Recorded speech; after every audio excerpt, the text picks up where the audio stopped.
वलक़द यस्सरनल क़ुरआन लिज़्ज़िक्रि फ़हल मिन मुद्दकिर। अस्सलामु अलैकुम वरहमतुल्लाहि वबरकातुहू। अल्हम्दुलिल्लाहि कफ़ा व सलामुन अला इबादिहिल्लज़ीना इस्तफ़ा, अम्मा बाद। मोहतरम नाज़रीन किराम, आसान दर्स कुरान के अंदर 17वें पारे का 10वां रुकू है, जिसके अंदर 3 आयतें हैं। सूरह हज सूरह नंबर 22 में आयत नंबर 23 से आयत नंबर 25 तक।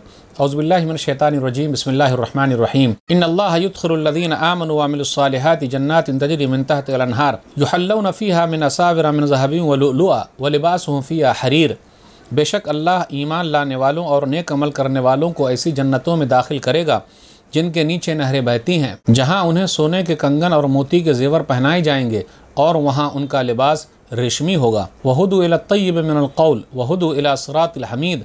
और दुनिया में उन जन्नतियों को पाकीज़ा बात यानी कलिमा तय्यिबा ला इलाहा इल्लल्लाह मुहम्मदुर रसूलुल्लाह की तौफ़ीक मिल गई, और वो जन्नती लोग तारीफ़ के लायक यानी बड़ी खूबियों वाले अल्लाह के रास्ते तक पहुँच गए थे। इन्नल्लज़ीना कफ़रू व यसुद्दूना अन सबीलिल्लाहि वल मस्जिदिल हराम अल्लज़ी जअलनाहु लिन्नासि सवाअन आकिफ़ु फ़ीहि वल बाद व मन युरिद फ़ीहि बिइल्हादिन बिज़ुल्मिन नुज़िक़हु मिन अज़ाबिन अलीम। बेशक वो लोग सज़ा के लायक हैं जिन लोगों ने कुफ्र किया यानी इस्लाम कबूल नहीं किया है, और जो दूसरों को अल्लाह के रास्ते और मस्जिद हराम यानी खाने काबा से रोकते हैं, जिसे हमने सब लोगों के लिए बनाया है, जिसमें वहाँ के रहने वाले और बाहर से आने वाले सब लोग बराबर हैं।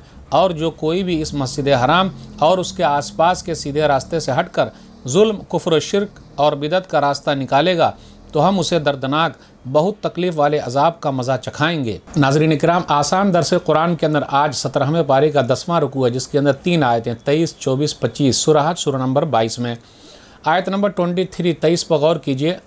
आज का जो दर्स है वो नेक लोगों के बारे में और उनके आमाल के बारे में है, और जन्नत के अंदर जो इनाम मिलेगा उन लोगों के इनाम के बारे में है। अल्लाह ताला उन लोगों को दाखिल करेगा जन्नत में। किन लोगों को? आमनु, जो ईमान लाए, वो आमिलुस्सालिहात, और जिन लोगों ने नेक अमल किए। याद रखिएगा, ईमान लाना, ला इलाहा इल्लल्लाह मुहम्मदुर रसूलुल्लाह कहना सिर्फ काफ़ी नहीं है, बल्कि नेक अमल करना ज़रूरी है। नमाज की पाबंदी, रोज़े की पाबंदी, ज़कात की पाबंदी, हज की पाबंदी और जितनी खूबियाँ सबकी पाबंदी, बुराइयों से बचना बहुत ज़रूरी है। याद रखिएगा, ईमान लाना क्या है? एक पासपोर्ट है, और नेक अमल क्या है? वीज़ा है। अच्छा वीज़ा लगाइए तब ना फ़ायदा होगा। आयत नंबर 25 पर गौर कीजिए। व यसुद्दूना अन सबीलिल्लाह, और वो लोग अल्लाह के रास्ते से रोकते हैं, इस्लाम से रोकते हैं। जो लोग इस्लाम में आना चाहते हैं, अपनी मर्ज़ी से इस्लाम कबूल करना चाहते हैं, वो लोग रोकते हैं। इस्लाम में दाखिल होने से रोकते हैं, सही मनहज को अपनाने से रोकते हैं। तो जो लोग रोकते हैं उनके लिए दर्दनाक अजाब है। याद रखिएगा, रोकने का हक नहीं, क्योंकि इस्लाम अल्लाह का है। इन्नद्दीन इंदल्लाहिल इस्लाम। सूरह आल इमरान सूरह नंबर 3 आयत नंबर 19 के अल्लाह के नज़दीक दीन असल जो है वो दीन इस्लाम है, और दीन के मामले में कोई ज़ोर ज़बरदस्ती नहीं है।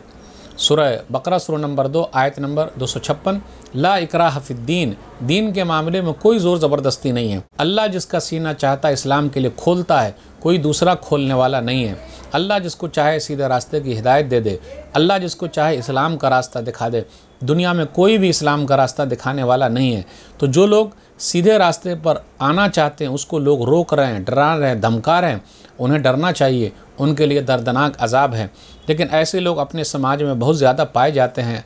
आप देखिएगा कि लोग आना चाहते हैं, हक बात को कबूल करते हैं, सब कुछ जानते हैं, लेकिन समाज से डरते हैं। तो जो लोग डरा रहे हैं या जिनकी वजह से लोग डरते हैं, उन्हें डरना चाहिए। आप गौर करें, सही मुस्लिम किताबुल ईमान हदीस नंबर 24, नबी सल्लल्लाहु अलैहि वसल्लम अपने चचा अबू तालिब के पास आए। रूह निकलने का वक्त है, कान में बोल रहे हैं, चचा जान बोल दीजिए ला इलाहा इल्लल्लाह, या अम्मी कुल ला इलाहा इल्लल्लाह कलिमतन अशहदु लका बिहा इंदल्लाह।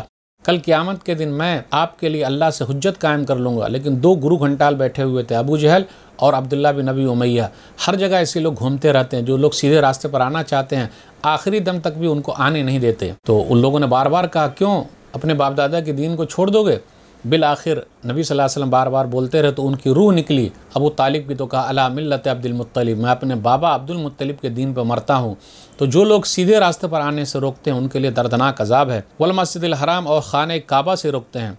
मस्जिद हराम, इससे कुछ लोगों ने मुराद लिया खाने काबा, और कुछ लोगों ने कहा पूरा हरम ही मुराद है। खाने काबा के इर्द गिर्द जो पूरा हरम है वो मुराद है, पूरा हरम मुराद है। तो इससे मुराद ये होगा कि मस्जिद हराम के मकानात और ज़मीन का कोई मालिक नहीं है, इसलिए उनकी कोई ख़रीदो फ़रोख्त नहीं कर सकता, किराए पर नहीं दे सकता। जो लोग ऐसा करते हैं वो लोग कहते हैं कि नहीं, ये सही नहीं है, जायज़ नहीं है। इसलिए आदमी जो भी आएगा, हज करने आए, उम्रा करने आए, जहाँ चाहे जिस जगह चाहे ठहर जाए। दूसरी राय यह है कि मस्जिद हराम के इर्द गिर्द की जितनी ज़मीन है, मकानात है, ये किसी की ख़ास मिल्कियत हो सकती है। आदमी हक रख सकता है, उसको बेच सकता है, किराए पर लगा सकता है। अलबत्ता वो मकामात जो मनासिक हज हैं, जैसे अरफात का मैदान है, मिना का मैदान है, मुज़दलिफ़ा का मैदान है, तो ये मैदान और ये सब चीज़ें वक्फ़ आम है, आम तरीके से वक्फ़ है। इसको कोई बेच नहीं सकता, कोई किराए पर नहीं दे सकता, ले नहीं सकता, और यहाँ ख़ास मिल्कियत नहीं चलेगी। ये सिरे से अब इख्तिलाफ़ी नहीं रहा कि मस्जिद हराम की जो चीज़ें हैं, बिल्डिंगें हैं,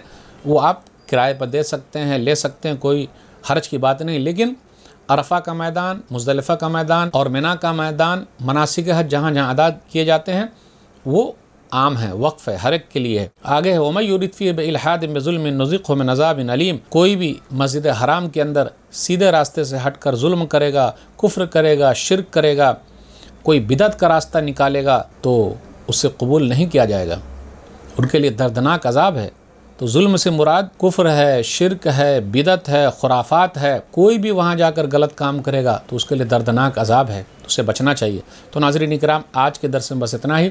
अल्लाह से दुआ है कि अल्लाह ताला हम लोग कुरान करीम को पढ़ने, पढ़ाने, समझने, समझाने और कुरान करीम के पैगाम को लोगों तक पहुँचाने की तौफीक दे। आमीन। वस्सलामु अलैकुम वरहमतुल्लाहि वबरकातुहू। और मज़ीद वीडियोस को देखने के लिए आप हमारे YouTube चैनल को सब्सक्राइब करें। फजज़ाकुमुल्लाहु खैरन।